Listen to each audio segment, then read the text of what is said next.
Hello and welcome to an update. So I've just been bottling up the St Peters Cream Stout. Literally brewed it 7 days ago. I did do an update in the week, but I didn't bother to upload it. So starting gravity was 1070. I double checked it later that same day once the bubbles had died down a bit before the yeast kicked in.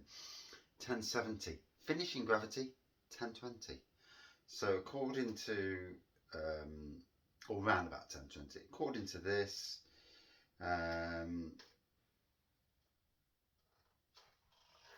yeah, so according to this, it's come out at 6.56%. St Peters Cream Stout is actually commercially 6.5%. The kit is 5%, so why they do it lower, I don't know, unless it's to keep the cost down. So there, if you can see it, that is the wastage. Literally nothing. You know, there's about 3-4 mils of the yeast bed, you know, and whatever at the bottom. So the wastage is super minimal. And as you can see, what I do, I go from there, put it into the bucket, to the barrel of. I'll lose a little bit in the barrel. Don't get me wrong. I'll lose probably 250 mils roundabout because you can't get every last little drop out. So I will show you what it looks like. There's what it looks like. That's the last bottle I've just done. So it's a lovely black pour with mid to dark tan head on it. Looks good. Bear in mind, it's just come out of the fermentation bucket. This did have a head on it. Poured it out halfway down. 6.5%. Do like a decent. So I'm not playing around. I was gonna put some cherry brandy flavouring in. I've not gone down that route. I've just literally brewed it as is, chucked a bag of sugar in to get that ABV up. So whilst it didn't go down to 1010, now my good friend at Bridlington Bed Brew and Tap Room told me that it actually brews off what it can brew off. It'll take off what it can, and then it'll make a slightly thicker beer. So actually, in some ways, you know, it was projected to get to 7.2%. Never did reach that. 6.5%. I'm happy with 6.5%, but it's made a slightly thicker beer as well. So that's not a bad thing in the grand scheme of things.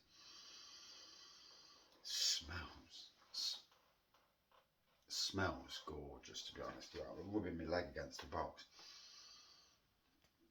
Oh, it does smell good. Now, I'm not expecting it to taste. It's not carbonated in any way, sense, shape or form. I'm hoping to take some on holiday for any of its secondary ferments in the next 4 days. We're going away on Friday, so I've got 4 or 5 days for it to go away. I mean, I could sit it in the car at work in the heat and let the heat get that secondary fermentation going rapidly. There's a plan, because the car is going to be a hell of a lot warmer than my blooming upstairs.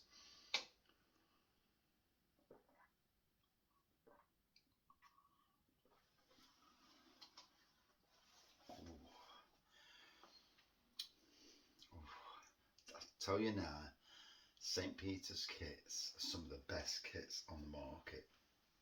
22 quid for the kit. Bag of sugars, you know, you can do it or you don't want to do it. It's up to you. You can use liquid malt, dextrose, whatever to bump the ABV up. Should you want to bump the ABV up, you can even chuck lactose into to make it more sweeter and a thicker body, I suppose. But I've got to be honest, I'm happy with that. Always think somebody mentioned to me, says, why do you taste the beer at this time, just as it's gone? Why? Because you want to know it tastes okay. Only once have I ever had a beer that tasted off, and I ditched it, binned it, because there was no point.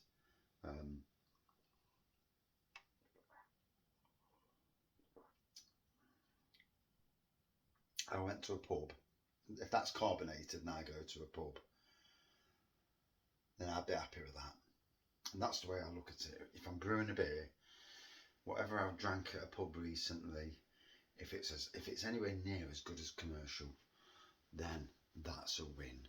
62 pence a pint. Yeah, roughly.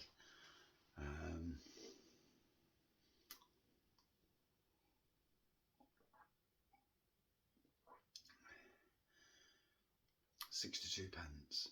What we're paying them at the moment in shops for beer. I mean, I'm not saying don't support your breweries by buying beer. I mean, I go to a pub. I can only afford to go on a Saturday. It is what it is. But I go to pubs to support breweries. I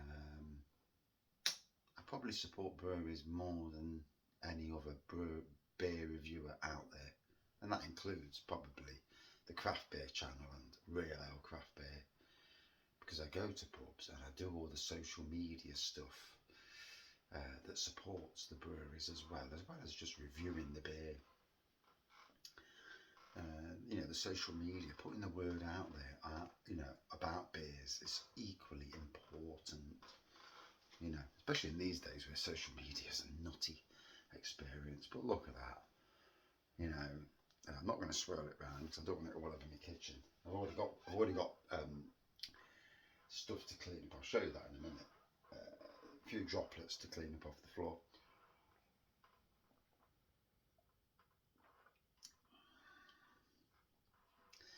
That's number one. I'll do an update of each of them today. I'm really hoping the honey one is also ready, because I've got nearly all the bottles.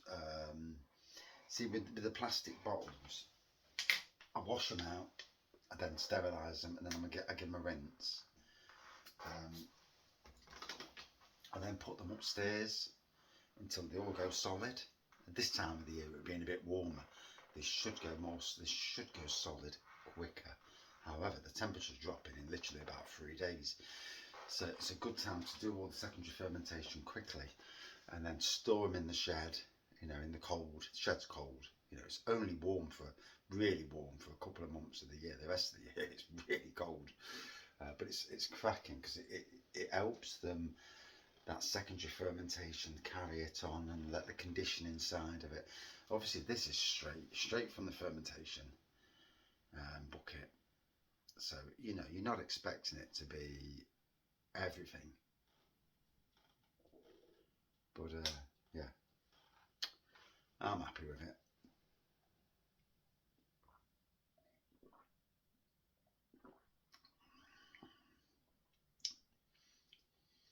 Plenty of flavour, nice thickness, it's not too thin.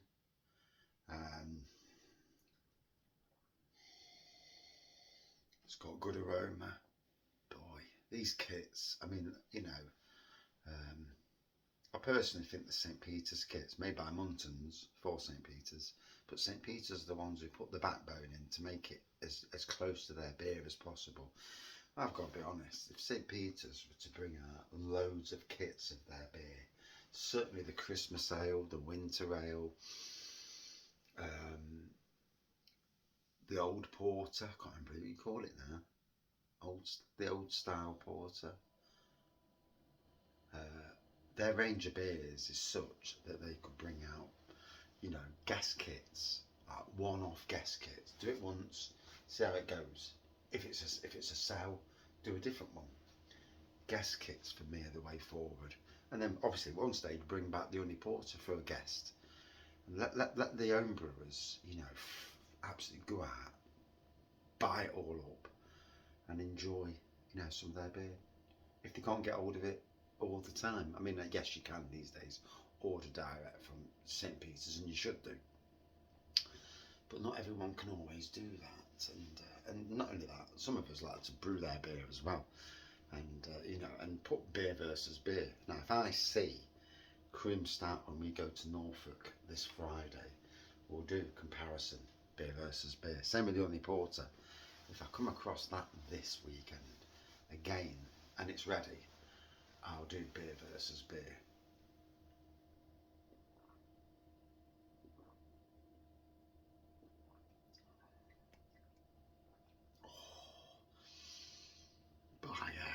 That's a Sunday morning treat. Yeah, 10 o'clock in the morning, 6.5%. Yeah, no more beer for the rest of the day though. So there you